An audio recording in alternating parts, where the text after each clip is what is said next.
était là? Corvée de nettoyage. J'ai cru que c'était une salle de rangement. Une salle de rangement? Pauvre connard, c'est une zone interdite aux détenus. La salle de pause du personnel. Alors barrez-vous! Barrez-vous!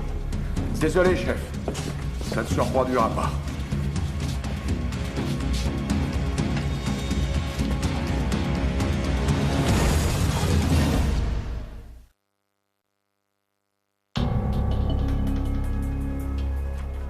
Leur salle de pause, tu te crois ça? Ça doit dater d'après la remise aux normes. Mais ils sont là-bas 24 heures sur 24, ils vont pas bouger. T'as un plan de remplacement? J'ai que celui-ci. C'est la seule pièce où ça débouche, la seule sortie. Le passage obligé. Impossible. C'est pas dit. Venez voir. Je comprends pas. Pourquoi il le laisse entrer, lui?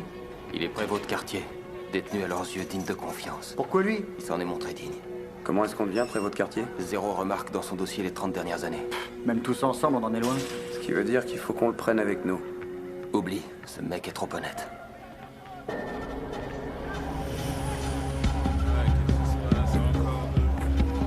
Monsieur Westmoreland, Salut, Michael.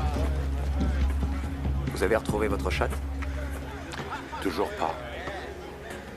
Vous pourriez en avoir une autre? J'en veux pas d'autres. Et puis rien n'est moins sûr en plus. J'y ai eu droit, mais c'est fini. Soit elle revient, soit c'est terminé. La question ne se poserait pas si vous étiez dehors. Toujours à tirer sur la laisse, hein. Toujours. Tant que nous y sommes, je vous lance formellement l'invitation. Tu crois toujours que je suis D.B. Cooper? Je ne le crois pas. J'en suis sûr. Vous avez pris 60 ans pour avoir tué quelqu'un lors d'un accident de la route. Vous n'auriez pu en prendre que 20, et vous étiez dans une voiture volée. C'est ce qu'on appelle des circonstances aggravantes. Et vous voilà. Tuer cette femme était un accident. Mais la voiture... On vole pas accidentellement une voiture. Alors question.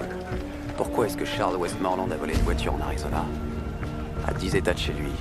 Et à 16 km seulement de la frontière mexicaine. Et pourquoi, 2 jours plus tôt, quelqu'un a-t-il téléphoné à Madame Westmoreland depuis un motel à Portland? À un jet de pierre de l'aéroport, ou peu après, le vol 305 fut détourné par un certain D.B. Cooper. 7 heures après le détournement, on opérait Charles Westmoreland de son genou blessé dans une clinique privée de Brigham City. Il n'y a qu'un moyen d'aller de Portland, Oregon à Brigham City, Utah en 7 heures seulement. En voiture, pied au plancher tout le long en pulvérisant tous les records, ou en volant. D'après le rapport, D.B. Cooper a sauté du 727 une petite heure après le décollage. Il a sauté à 10 000 pieds, avec 1,5 million en espèces et un parachute pas du tout adapté. L'atterrissage a dû être violent. De quoi se casser quelques os. De quoi se bousiller un genou. D.B. Cooper avait une voiture qui l'attendait où il a atterri.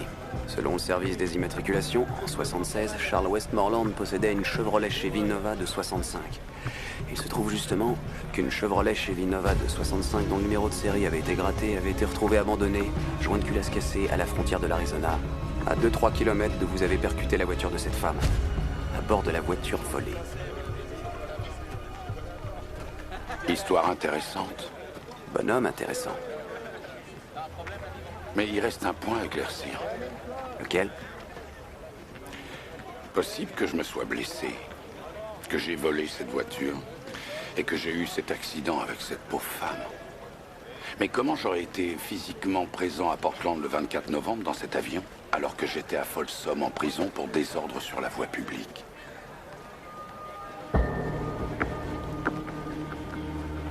J'espère pour toi que tu n'as pas monté tout ce projet d'évasion sur cet argent, parce que c'est pas moi qui l'ai.